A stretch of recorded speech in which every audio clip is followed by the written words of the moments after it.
Empezar. Muy buenas tardes para todos. ¿Se encuentran? Tardes. ¿Quién acaba de ingresar? Sandy. Bueno, Sandy, estábamos esperando clase, ya estamos en vivo desde live. Entonces, en el día de hoy vamos a nosotros a tratar de comenzar. Voy a programar los encuentros para 2 de la tarde porque en algunas ocasiones va a estar un poquito larga la clase porque nosotros vamos a desarrollar 2 temáticas durante este mes. Derecho constitucional colombiano durante estas 2 semanas y las próximas 2 semanas va a ser sobre derechos humanos. Son unas cositas que ustedes van ahorita también a saber y a tener dudas e inquietudes, que por eso es necesario de que podamos preguntar, podamos validar. Sandy, la guía va a estar disponible a partir de esta semana. Estamos ya, inclusive, ya acabé de terminar de imprimirlas aquí en la oficina, que imprimirlas de todos los programas para que puedan recogerlas. Es muy importante de que todas las personas que no se han podido ir a buscar las guías, que por favor lo hagan, con el fin de que no vayan a dejar acumular las actividades que tienen que realizar y podamos entender todo lo referente a lo que tenemos en la actualidad. Sabemos muy bien que por tema del COVID-19 hay un rumor de que pueden cerrar el departamento del Atlántico.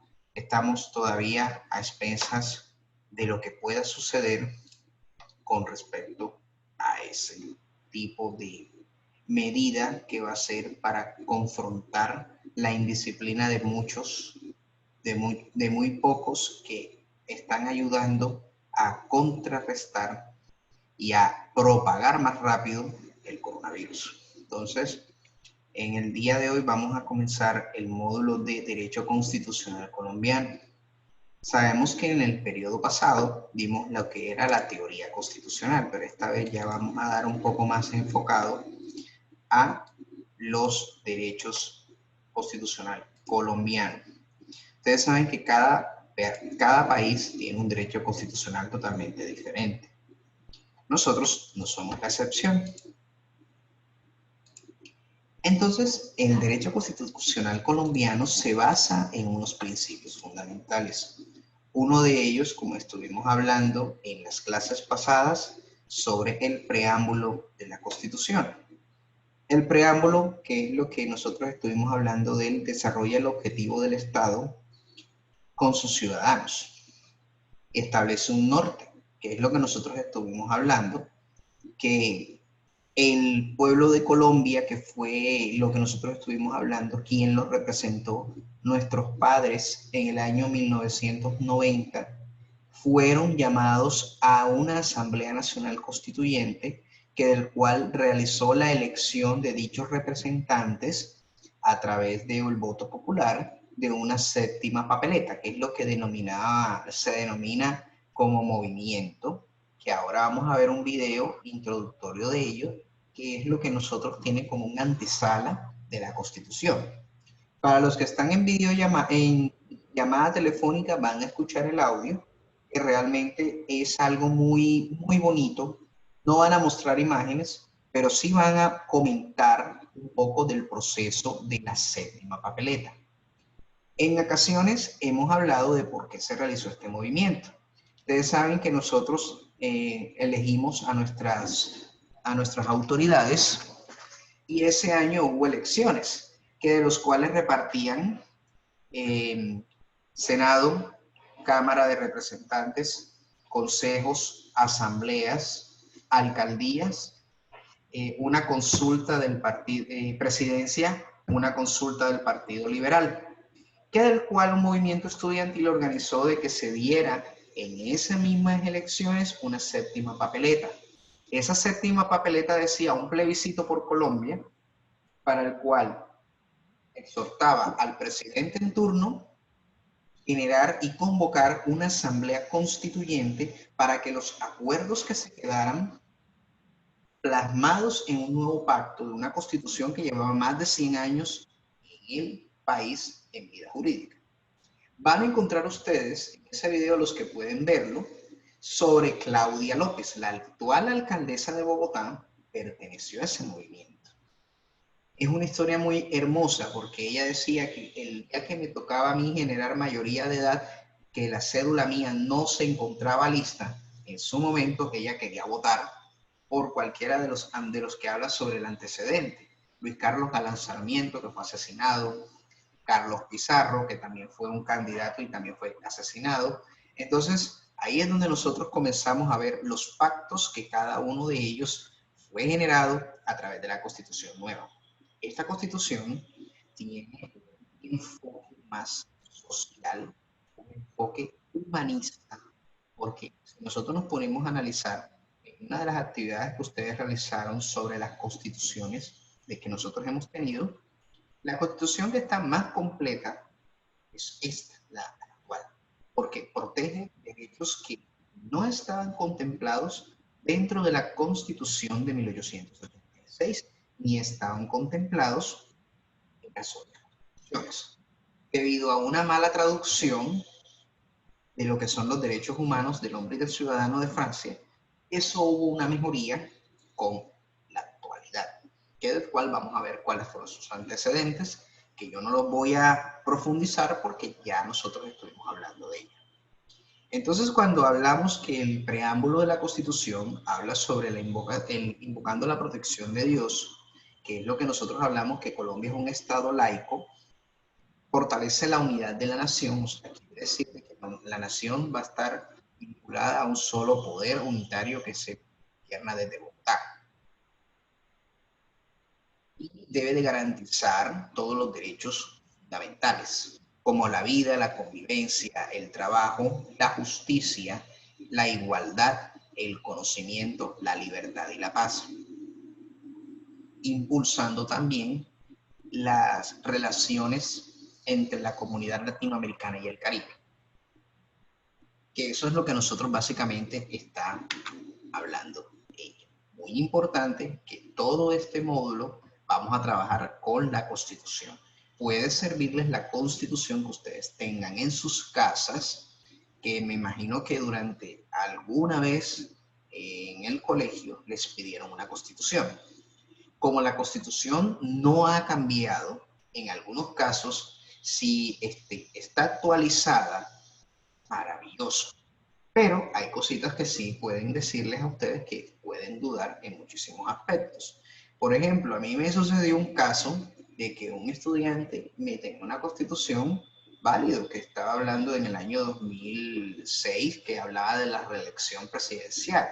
Pero ya para este entonces, si nosotros vamos a hablar en un año 2020, la reelección presidencial fue derogada. Pero hay ese artículo tiene la esencia, pero no la ha perdido. Eso es lo que nosotros tenemos. Si no tienen constitución, pueden usar la que siempre está publicada en la página del Senado de la República, que es la que nosotros vamos a comenzar a trabajar. Y ahí está todo actualizado. Desarrolla el Estado Social de Derecho en el artículo 1.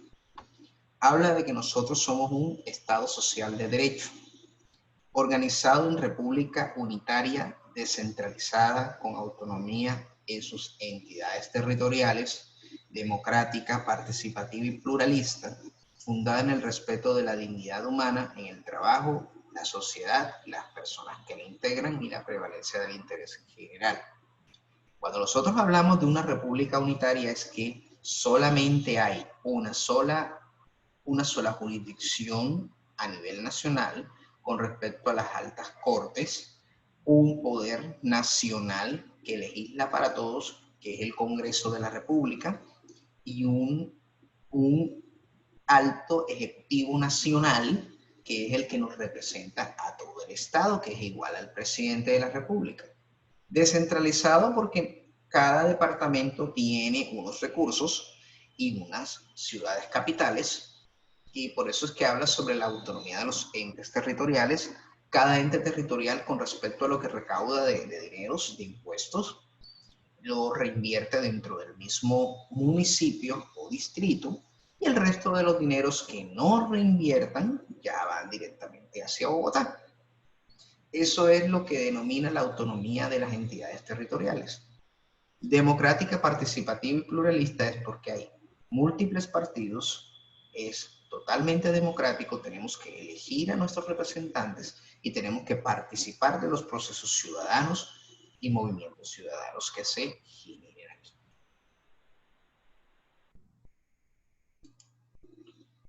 Bueno, entonces hablamos de unos antecedentes o de unos presupuestos axiológicos.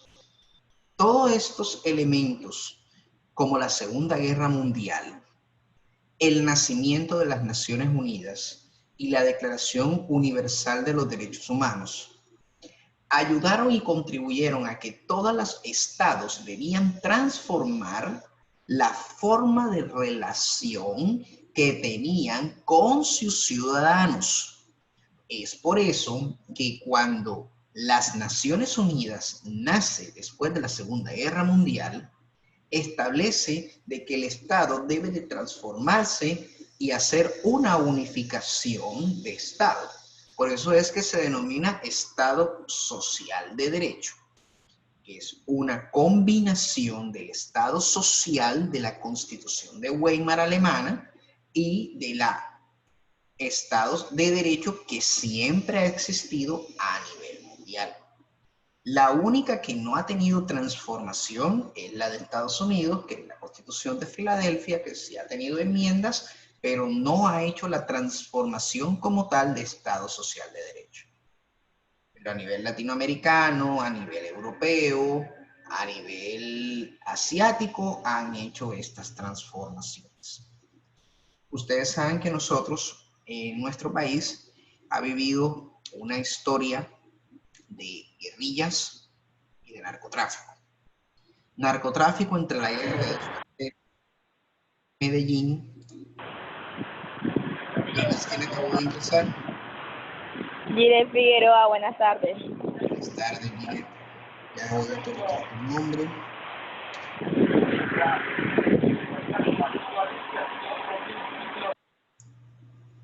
Ahora nosotros estamos teniendo en cuenta que en esta parte axiológica hubo un hecho que se denominó en varios aspectos como el Bogotazo inicial, el segundo Bogotazo, porque el primer Bogotazo fue con la muerte de Jorge Eliezer Gaitán y el asesinato de Luis Carlos Galán Sarmiento, que también denominó otro movimiento político de los liberales, que él fue asesinado en la plaza de Soacha,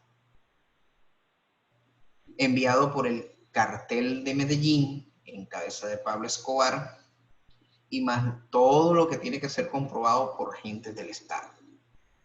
Y el movimiento de la séptima papeleta, que es lo que nosotros estábamos hablando, que la séptima papeleta influyó mucho para la creación de esta nueva constitución en todo lo que vamos a ver de lo que va a desarrollar.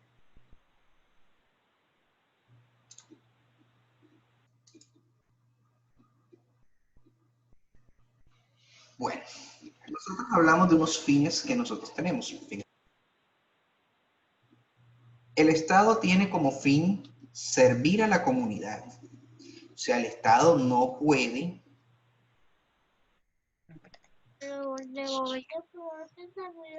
Cállate. Sabía. Pero se fue el ¿Usted lo quiere ahí, mamá? Profe, se ve el internet. No te preocupes, yo comprendo porque allá la señal en el barrio es muy... Ay, ¿dónde vino?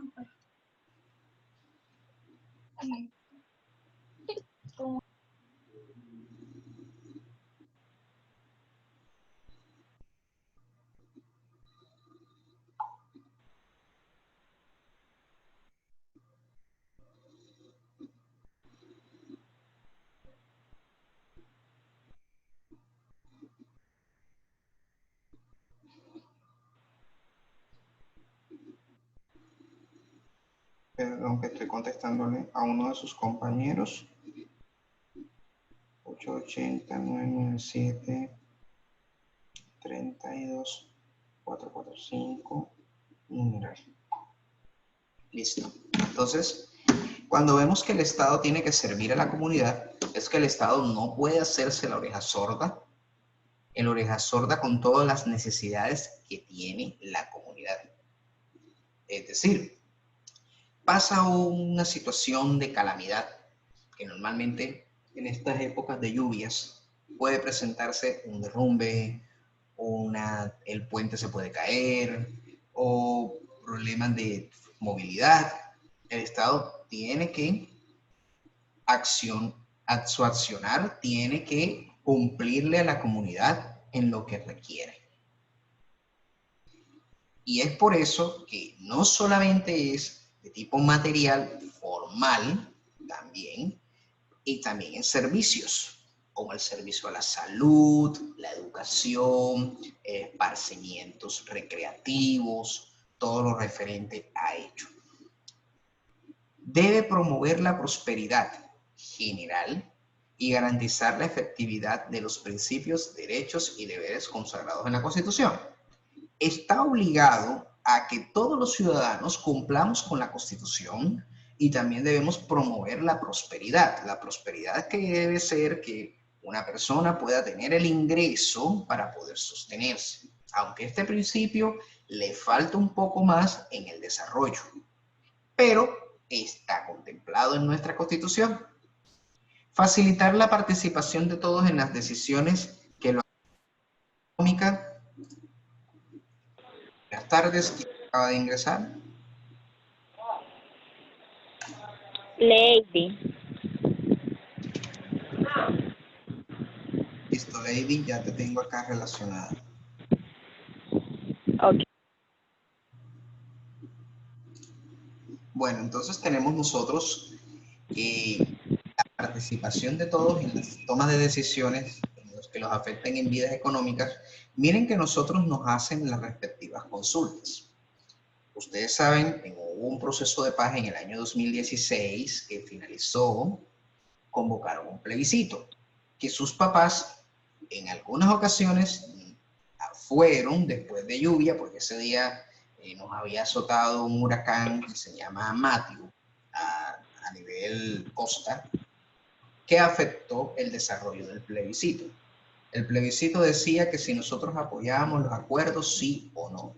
En ese caso, ganó el no. Y entonces quiso decir de que, bueno, listo, no lo aceptan, que hagan unas reformitas y eso para que pudiera continuar. Esas son decisiones trascendentales que el Estado le consulta a cada uno de nosotros.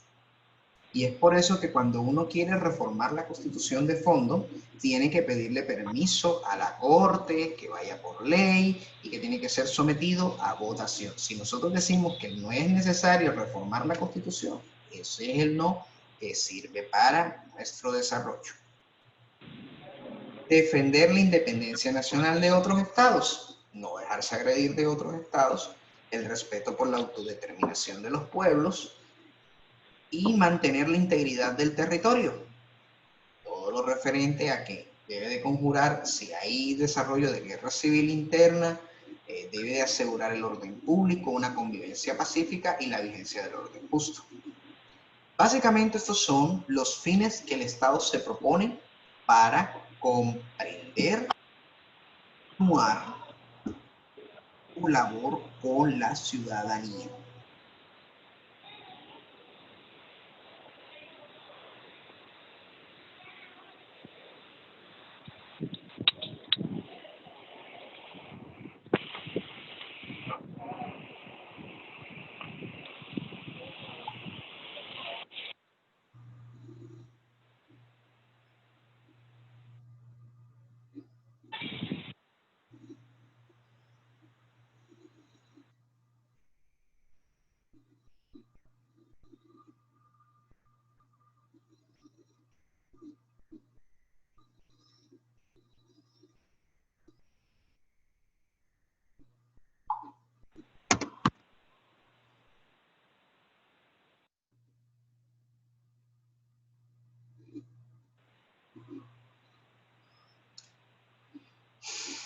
Bueno, entonces, cuando nosotros veamos que la integridad territorial debe de continuar y el orden justo, porque nosotros estamos mirando que en nuestro territorio hay muchas injusticias. Sobre esa convivencia pacífica que nosotros queremos reclamar, muchas veces el uso desmedido de la fuerza hace de que los ciudadanos no le cojan el respeto necesario a las entidades del Estado. Bueno, supremacía constitucional. Lo hemos hablado, la pirámide kelsiana habla sobre que la Constitución es la norma de normas y está por encima de cualquier ley de la República. Este principio que desarrolla es que solamente la Corte Constitucional es la encargada de interpretar la Constitución y de solucionar el conflicto que haya entre las normas y la Constitución. Muchos de ustedes se preguntarán o han escuchado sobre la cadena perpetua para violadores. ¿Han escuchado alguna vez de eso? Sí. Los senadores aprobaron en última instancia esa cadena perpetua, una modificación o reforma constitucional del artículo 34. Muchos pensarán de ustedes que aquí no hay ningún rol político. Yo no soy político, no me gusta la política, les aclaro de una vez, porque muchos senadores de ellos que me imagino que han visto en redes sociales que han dicho que estos son los que apoyan a los violadores, como el caso de Gustavo Petro, Gustavo Bolívar y toda la lista de los decentes. Lo que pasa es que hay algo. Petro, a pesar de todo, es un estadista y él formó parte de la Asamblea Constituyente, y lo mismo Antonio Navarro Wolf. Petro dice, estoy prevaricando porque eso es inconstitucional. Obviamente, ahora cuando veamos el desarrollo de los derechos fundamentales de primera generación, habla sobre la cadena perpetua, el destierro y la confiscación. Ese artículo 34 ya no pueden generar prisión perpetua a los violadores porque tienen la pena más alta sin necesidad, sin rebaja, 60 años. Y ustedes saben que hay un costo de un preso al Estado le cuesta full dinero. Entonces imagínense de una cadena perpetua, ¿cuánto no le va a costar al Estado? Entonces dice, la Constitución me dice a mí, está prohibida la pena de muerte, el destierro y la cadena perpetua. Para modificar esos preceptos se necesita necesariamente una reforma constitucional donde se establezca un plebiscito o un referéndum, que el referéndum pesa más que el plebiscito. El referéndum tiene que decir sobre la cadena perpetua para violadores de niños. Cosa de que hizo una iniciativa la ex senadora Gilma Jiménez. Esta ley la llamaron Ley Gilma Jiménez, porque esa senadora que murió de cáncer era la abogada de los niños. Esa señora, Gilma Jiménez, llegó a defenderlo. Hizo todo, firmas, buscó firmas y todo, pero realmente no prosperó. Muchas de estas reformas que siempre se están manejando en el Congreso de la República con respecto a la cadena perpetua para los niños, violadores de niños, todavía tiene que pasar por un último examen de la Corte Constitucional.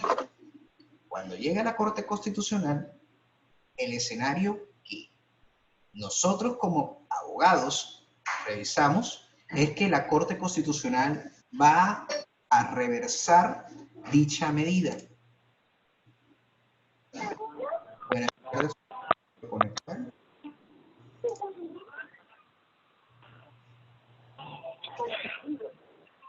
Tardes. Aló, muy buenas tardes. ¿Quién se acaba de conectar? Hola, muy buenas tardes, Chari Ortiz. Hola Charit, ¿cómo estás? Bueno, continuamos, ya cambié el nombre para que pueda ser visualizada en nuestra clase. Bueno, si nosotros estuvimos hablando sobre la cadena perpetua, el peor de los escenarios que puede tener la Corte Constitucional, es decir, no se aprueba dicha ley porque atenta contra la Constitución. Es lo más probable que llegue a pasar y muchos de ustedes o muchos de los familiares de ustedes que no están de acuerdo dirán que la Corte Constitucional apoya a los violadores. No, es que ella está en su deber de interpretar la Constitución y el artículo 34 que dice reformarse no se puede porque es un derecho fundamental, a pesar de que es un derecho fundamental, no se puede reformar sino directamente a través de un referéndum, porque eso está estipulado. Los derechos y garantías fundamentales solo pueden ser modificados a través de un referéndum. No se puede modificar a través de una ley, ni siquiera ni ley estatutaria. Ahí eso está determinado por la Constitución. Bueno, aquí tenemos el campo de las relaciones exteriores. El artículo 9 de la Constitución establece de que cada estado, Colombia tiene misiones diplomáticas a nivel mundial. Y esas divisiones pueden ver que son las que están en color azulito, los que nosotros tenemos relación con más de 185 países a nivel mundial. Los únicos solamente en donde no tenemos muchísimas influencias o relaciones son en África, en la mayoría de los países, y en donde no existe dicha relación existen unos consulados que nos pueden apoyar. Pero aquí tenemos una de las embajadas más representativas es la de Estados Unidos. Venezuela también tiene embajada, pero la embajada de Venezuela no tenemos embajador, sino encargado de negocios con respecto a Colombia y Venezuela. Ustedes saben que Colombia y Venezuela tienen un conflicto de tema político. Venezuela a nivel mundial lo tiene. Entonces, esas relaciones diplomáticas que siempre se presentan o que siempre se presentaban problemas, realizaron de que los embajadores aquí no se mencionaban, no se nombraban para Venezuela, porque ellos quieren que sea una democracia libre y representativa, como le establece su constitución, pero ustedes saben qué es lo que está pasando en Venezuela con Nicolás Maduro. Entonces habla de un principio de autodeterminación de los pueblos y un respeto al reconocimiento del principio de derecho internacional que tiene que ser aceptado por todos los estados.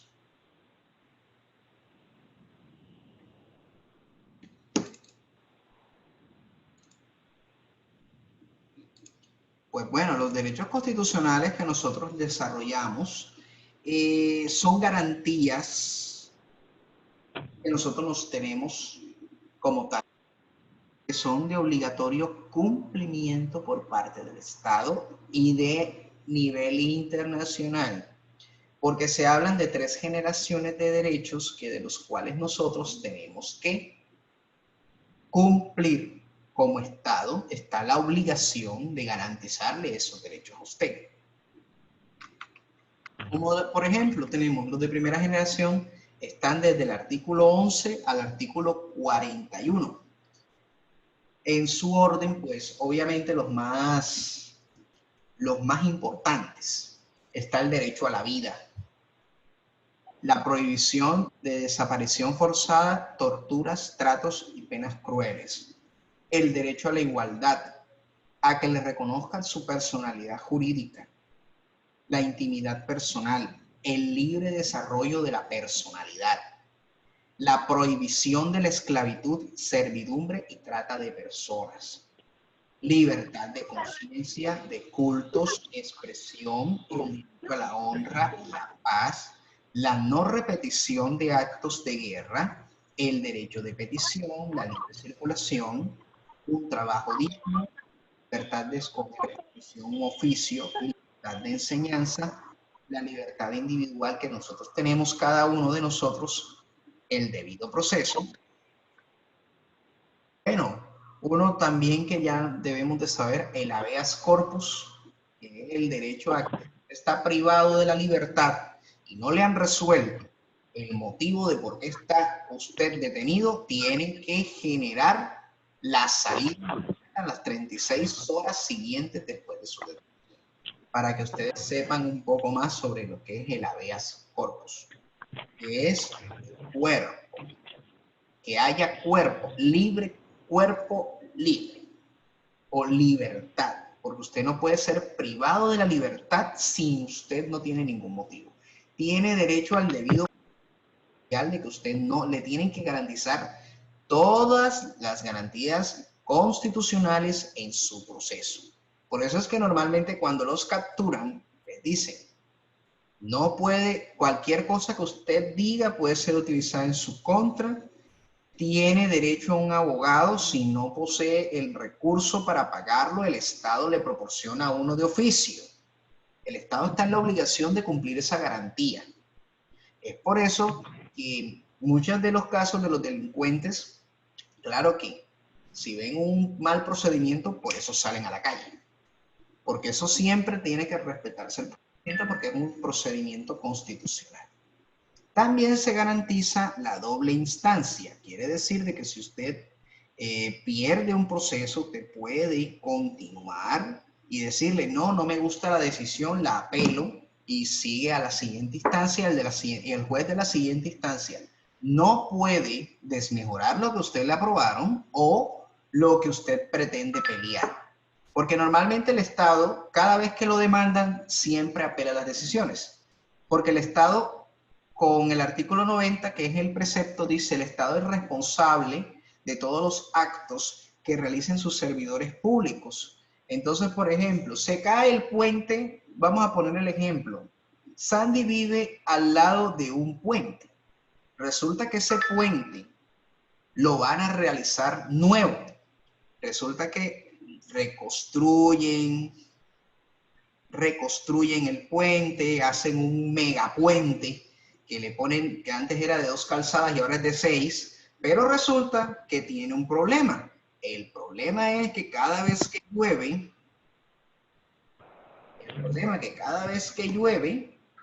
se inunda su casa. ¿Pero por qué? Porque hubo un mal diseño. Entonces ella decide demandar al Estado y el Estado encuentra, el juez de la República que lleva su caso, dice, el Estado es responsable porque no realizó la respectiva intervención correcta de los estudios técnicos que impidieran que se inundara la casa de Sandy.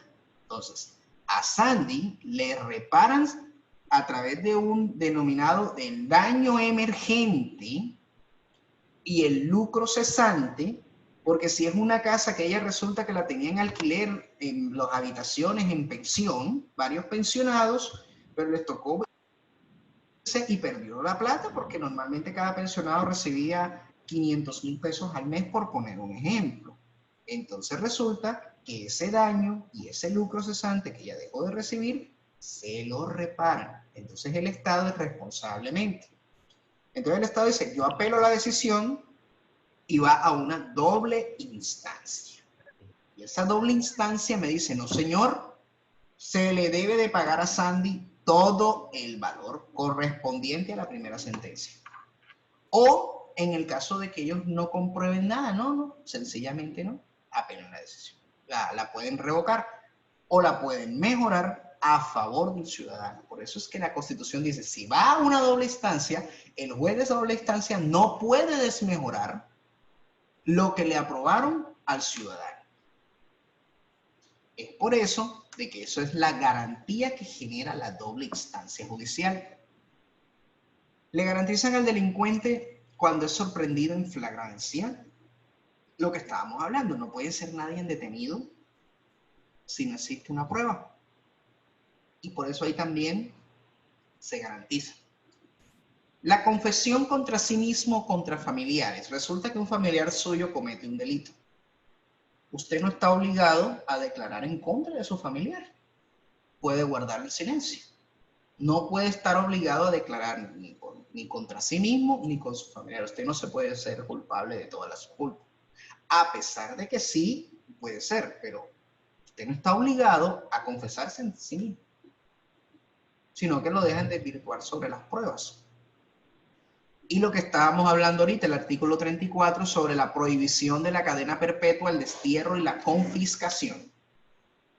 Habla también sobre la extradición de los ciudadanos y el asilo político que puede dar el Estado a una persona, porque eso es un derecho humano fundamental, el asilo político en caso, por ejemplo, lo que nosotros hemos denominado sobre Venezuela, los que se les ha otorgado dicho asilo, como por ejemplo a Luisa Ortega, que fue una fiscal en Venezuela, a Julio Borges, que fue también presidente de la Asamblea Nacional de Venezuela, y a varios ciudadanos que pertenecieron a los poderes de Venezuela y que son perseguidos políticos por parte del Estado venezolano. Nosotros tenemos derecho a las manifestaciones públicas, están reguladas. Tenemos que pedir el permiso y todas esas cosas para poder realizar las manifestaciones públicas en plazas públicas, en calles y en todas esas partes. La libre asociación. Sandy y yo queremos formar una empresa. Podemos hacerlo. Es la libre asociación. Yo me puedo asociar con Sandy, con Giret, con Lady, con Charik a formar una empresa. Lo puedo hacer. En la Constitución me lo permite. Resulta que también habla sobre la constitución de sindicatos. Somos un grupo de trabajadores que queremos formar un sindicato para la garantía de los derechos de los trabajadores. Eso también lo podemos hacer. Podemos ejercer un control y que está obligada la divulgación en todos los medios de la Constitución.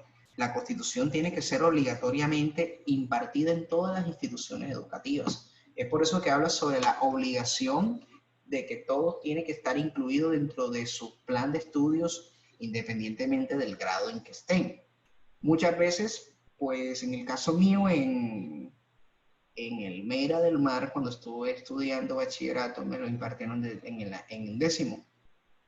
No sé acá en qué grado fue, si es en 10º o en 11, pero están obligadas todas las instituciones a promulgar la Constitución, porque eso es una obligación del Estado para que usted mismo conozca sus derechos.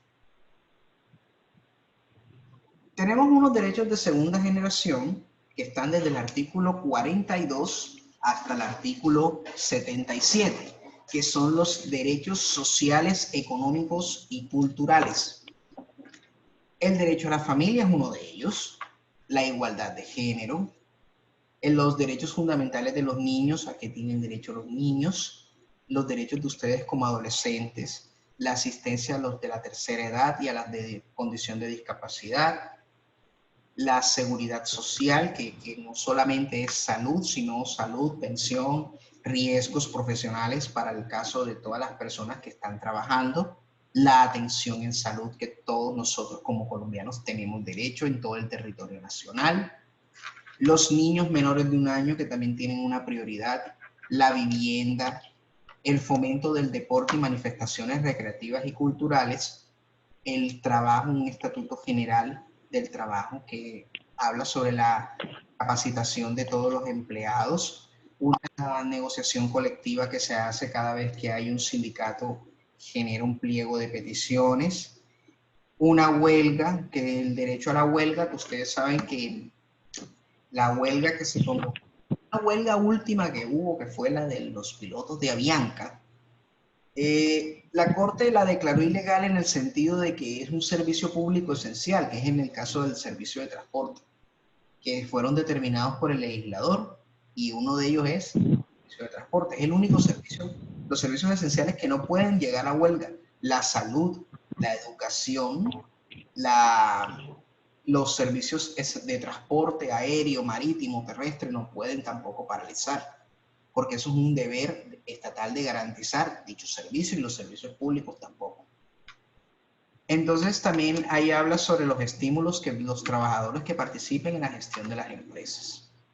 La propiedad privada, en la ocupación temporal de la propiedad privada en caso de guerra, el acceso a la propiedad a cualquier persona que no la tenga, la protección de la propiedad intelectual. Bueno, la propiedad intelectual ya sabemos que es nuestros pensamientos y, por ejemplo, llegamos a que Sandy y Giret, que son muy amantes de la cocina, generan un libro de recetas colombianas y resulta que ese libro ellas lo registran ante los derechos de autor con el fin de que no les roben su propiedad intelectual.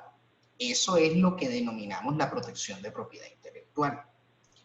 Hablan sobre las donaciones que hacen las personas y los testamentos y cómo es el beneficio en caso de que no puedan obtener el tema de sus beneficiarios. Habla sobre la garantía de que nosotros podemos circular en los bienes de uso público, en los parques naturales y demás que pertenecen al Estado. El acceso progresivo a la tierra rural, la producción de alimentos, los créditos a los agricultores, la educación, la autonomía universitaria, el acceso a la cultura, la búsqueda de conocimientos y expresiones artísticas, la protección del patrimonio de la nación, la garantía de la actividad periodística, sobre el acceso a documentos públicos y el uso del espectro electromagnético, que ustedes saben que son lo que nos generan las antenas de celular, la televisión, a los medios de comunicación. Eso se hace a través de un espectro electromagnético, que son lo que genera dicho uso que le da a los... Y otros derechos de tercera generación que sabemos muy bien que son los derechos colectivos: el control de calidad de bienes y servicios, el medio ambiente sano, el aprovechamiento de recursos naturales, la prohibición de armas nucleares y la protección del espacio público. Esos son básicamente los derechos de tercera generación. Bueno, hay unos criterios de que nosotros podemos saber por qué son fundamentales. Primero, que sea un derecho individual o colectivo protegido por la Constitución. Segundo, que esos derechos sean reconocidos a través de instrumentos internacionales ratificados por el Congreso de la República y que posean una ley estatutaria que regule dicho derecho fundamental. Vemos muy bien que el derecho de petición, que usted puede respetuosamente pedirle a una entidad pública o privada de que le resuelvan una situación. Resulta que este derecho está protegido. Permítanme un momento. Aló.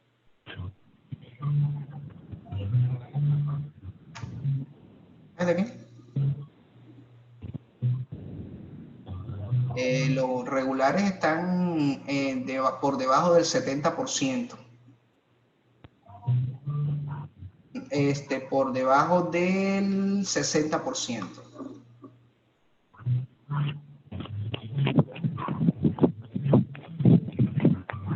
Regular está entre 60 y 69. Y 69.9. De 70 a 80. De 80 a 100.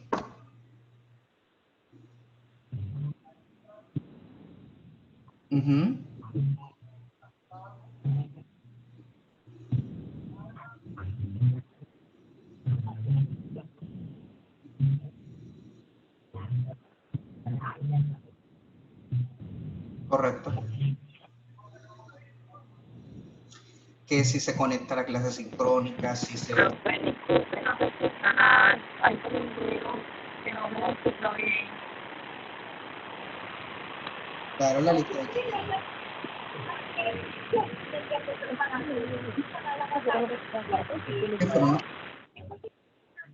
es correcto, el de redes sociales, que cuántos tienen Instagram, cuántos tienen Facebook, cuántos usan el WhatsApp.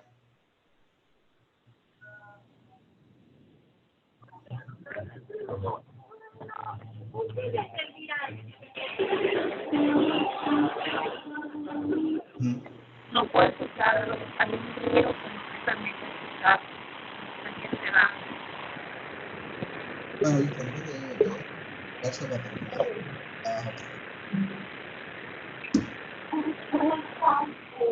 Tenemos nosotros esos criterios.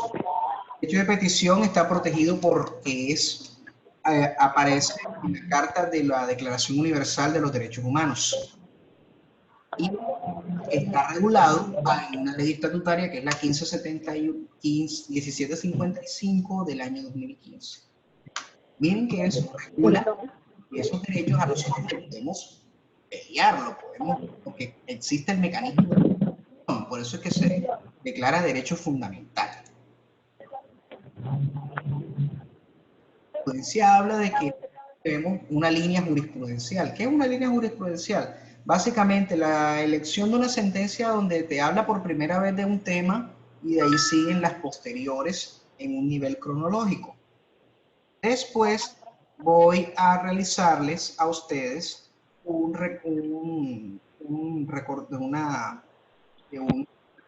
jurisprudencial con el fin de que la podamos tener de ejemplo, porque yo sé que ustedes ahora mismo, yo no les puedo colocar a hacer una línea jurisprudencial porque realmente no es muy pesado ni muy, pero yo sé que ustedes ahora mismo están teniendo muchísimas actividades en el colegio para yo ponerlos a complicar un poco sobre la línea jurisprudencial. Pero más que todo es una línea cortica de tiempo. Y el bloque de constitucionalidad, que es lo que nosotros hablamos de una caja política, donde dice que nosotros tenemos que seguir a la Constitución para todo lo que nosotros tengamos que realizar en el tema de los proyectos de ley y el respeto de los... Ahora voy a mostrarles a ustedes, los que tienen llamadas, vamos a escuchar un poco sobre la séptima parte, lo que nosotros estamos a que ustedes escuchen un poquito más de este audio, de lo que nosotros por qué la Constitución se formó. La séptima papeleta fue un movimiento estudiantil que ya nosotros estuvimos hablando de lo que va a desarrollar y por qué nosotros tenemos esta linda y hermosa Constitución. Vamos a escuchar.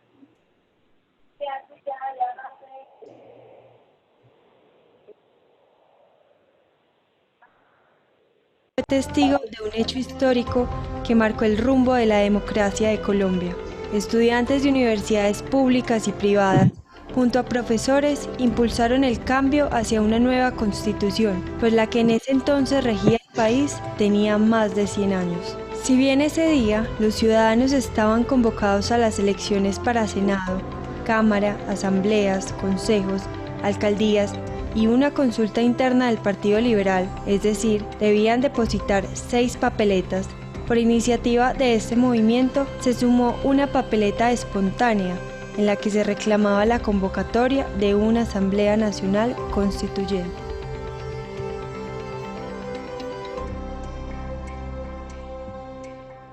Un grupo muy juicioso de estudiantes de la Universidad Javeriana, de la Universidad del Rosario, estaban pensando cómo hacían posible ese nuevo pacto, como un mensaje de la ciudadanía a tener que revisar nuestra Constitución. La séptima papeleta se fue gestando desde 1989, a raíz de los movimientos estudiantiles que pedían un compromiso del gobierno para renovar la Constitución de 1886 y en el marco del proceso de paz con el M-19. Lo que se conoció como séptima papeleta tuvo 2 escenarios. El primer escenario fue en el proceso de paz con el M-19, cuando se cayó la reforma política en el Congreso y los acuerdos quedaron en el aire. Hablamos con Carlos Pizarro de que el acuerdo había que hacerlo con el pueblo y él sacó una declaración: con el pueblo haremos el acuerdo por la paz en una constituyente.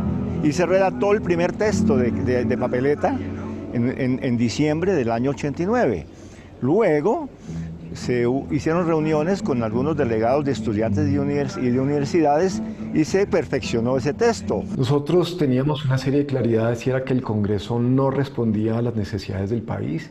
Era un Congreso altamente corrupto, muy cooptado por el narcotráfico, y una de nuestras primeras condiciones, eso lo hicimos en un comunicado público, era que los congresistas, senadores y representantes de entonces no podían presentarse La séptima papeleta materializó el sueño de los jóvenes cansados de la situación tan convulsa de Colombia.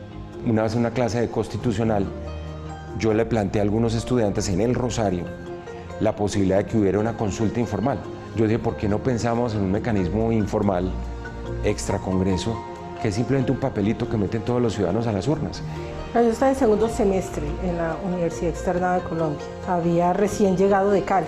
Me tocó todo lo que fue la presencia del narcotráfico en Cali.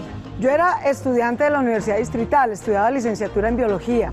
Siempre he dicho que me motivó a entrar al movimiento de la séptima papeleta, el movimiento estudiantil por la constituyente, que tenía una enorme ilusión de estrenar mi ciudadanía, de votar, pero no me la alcanzaron a entregar y no pude votar en esas elecciones. Iba a votar por primera vez en las elecciones nacionales de 1990.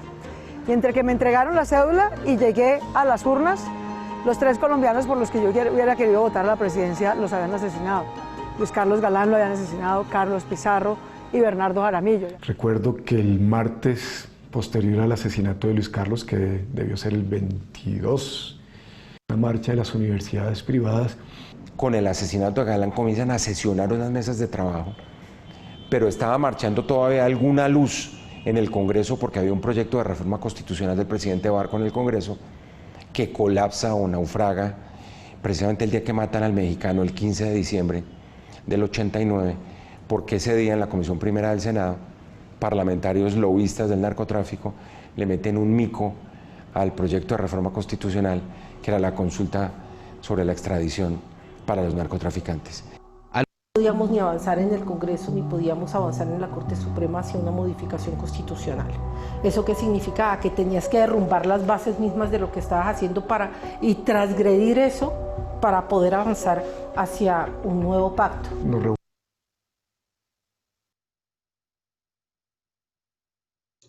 Bueno, muchachos, sería esto todo por la clase. Me gustaría que se terminaran de ver el video y con eso para que podamos contestar el foro que se encuentra en la plataforma, que también lo envié por WhatsApp, para que ustedes tengan el desarrollo de por qué la séptima papeleta fue un hito importante para el desarrollo de nuestra Constitución. Entonces, bendiciones para todos, muy buenas tardes.